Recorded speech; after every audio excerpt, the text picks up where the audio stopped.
নমস্কার বন্ধুরা, কেমন আছো তোমরা? আশা করি সবাই ভালো আছো। দেখো, আজকের রেসিপি আমি শেয়ার করছি তোমাদের সঙ্গে। আমি আজকে রান্না করছি কলমি শাক।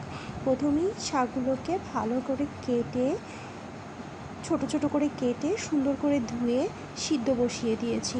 ঢাকনা দিয়ে ঢেকে দিচ্ছি, এভাবে সিদ্ধ করে নেব প্রথমে। দেখো, কলমি শাক খাওয়া কিন্তু আমাদের জন্য অনেক উপকারী। আমরা বিভিন্ন উপকার পেয়ে থাকি কলমি শাক খেয়ে।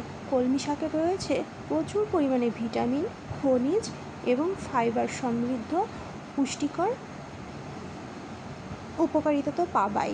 এবং যাদের রক্তশূন্যতা আছে, রক্তশূন্যতা প্রতিরোধ করে, দৃষ্টিশক্তি বৃদ্ধি করে, যাদের কোষ্ঠকাঠিন্যর সমস্যা আছে কোষ্ঠকাঠিন্য দূর করে, লিভার ও হার্টের কার্যকারিতা উন্নত করে এবং বিভিন্ন ধরনের রোগ প্রতিরোধ ক্ষমতা বাড়ায়। কিন্তু যাদের ইউরিক অ্যাসিড বা কিডনির বিভিন্ন সমস্যা রয়েছে, সেই সব ব্যক্তিদের কিন্তু কলমি শাক এড়িয়ে চলাই শ্রেয়। তো দেখছো আজকে আমি কিভাবে কলমি শাকটা রান্না করছি। খুবই সিম্পলভাবে রান্না করছি। কলমি শাকটা সিদ্ধ করে নিয়েছি প্রথমে, তারপর সেই কড়াই পরিষ্কার করে তাতে তেল গরম করে কালো জিরা ফোড়ন দিয়ে কেটে রাখা পেঁয়াজ এবং রসুন সেগুলোকেও ছোট করে কেটে নিয়েছি। কেটে এই পেঁয়াজ রসুনটা আমি পুরো লাল লাল করে ভেজে নেব। ঠিক আছে, পেঁয়াজ রসুনটা কিন্তু আমি কড়া করেই ভেজে নিচ্ছি। বাট কলমি শাকটা কিন্তু আমি খুব কম সময়ের ভিতরে রান্না করব, যার কারণে খুব বেশি একটা তেলে ভাজাভাজি করব না। যার কারণে প্রথমে আমি নরম করে নিয়েছি কলমি শাকটাকে, এবং নামিয়ে নিয়ে যখন দেখলাম খুব নরম হয়ে গেছে, সফট হয়ে গেছে, তখন কিন্তু আমি কলমি শাকটাকে নামিয়ে নিয়েছি। আমি কিন্তু কোনো জল দিইনি। খুবই স্লো ফ্লেমে বা লো ফ্লেমে আমি কলমি শাকটাকে সিদ্ধ করে নিয়েছিলাম। ঝুরঝুরে হয়ে আছে দেখছো। এবং এই পেঁয়াজ রসুন ভেজে, সুন্দর করে ভেজে তার ভিতর কিন্তু কলমি শাক, আমি কিন্তু অতিরিক্ত তেলও ব্যবহার করিনি, যাতে এর পুষ্টিগুণটা সম্পূর্ণভাবে বজায় থাকে। আমি কিন্তু সেভাবেই রান্না করেছি। দেখো, এখন আমি সিদ্ধ করার সময় কিন্তু লবণ হলুদটা দেইনি। পেঁয়াজ রসুনের সঙ্গে মেশানোর সময় আমি পরিমাণ মতো লবণ হলুদ দিয়ে দিচ্ছি।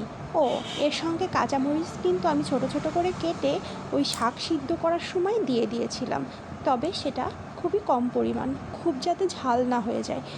এই রকম করে কলমি শাক রান্না করলে যারা ডায়েট করে তারা কিন্তু এরকম করে, মানে হালকা রান্না করে, বেশি ঝাল না দিয়ে, বেশি তেল না দিয়ে এক বাটি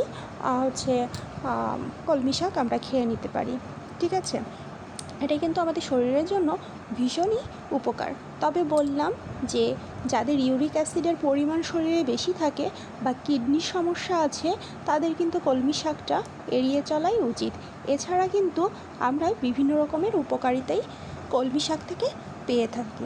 তো দেখো, এ পর্যায়ে আমার রান্নাটা প্রায় হয়ে আসছে। তো দেখো, একদম সুন্দর সফট হয়ে গেছে। এখন আমি একটু লবণটা ছেঁকে নিচ্ছি যে লবণটা ঠিক আছে কি না, যাতে পরিমাণ মতো লবণ হয়, খাওয়ার সময় কোনো সমস্যা না হয়। দেখুন, আরও আমি বলতে চাই, গর্ভ অবস্থায় কলমি শাক খাওয়া কিন্তু খুবই ভালো, কারণ এতে ভিটামিন এ, সি, আয়রন এবং ফলেটের মতো প্রয়োজনীয় পুষ্টি উপাদান আমরা সরবরাহ করে থাকি, যা গর্ভে থাকার শিশুরও সঠিক বৃদ্ধি ও হাড় দৃষ্টিশক্তি গঠনে সাহায্য করে। তাই মায়ের রক্তশূন্যতা দূর করে, এটি রোগ প্রতিরোধ ক্ষমতা তো বজায়, হজমেও সহায়তা করে এবং এটা খাওয়া খুবই উপকারী। তো দেখুন, আমি কলমি শাকটা নামিয়ে নিয়েছি। আজ এ পর্যন্তই। কেমন হলো রান্না অবশ্যই কমেন্ট করে জানাবেন। টাটা। সবাই আশীর্বাদ করবেন আমার জন্য। আর রান্নাটি ভালো লাগলে অবশ্যই লাইক দিবেন এবং সাবস্ক্রাইব করে আমার পাশে থাকবেন। টাটা।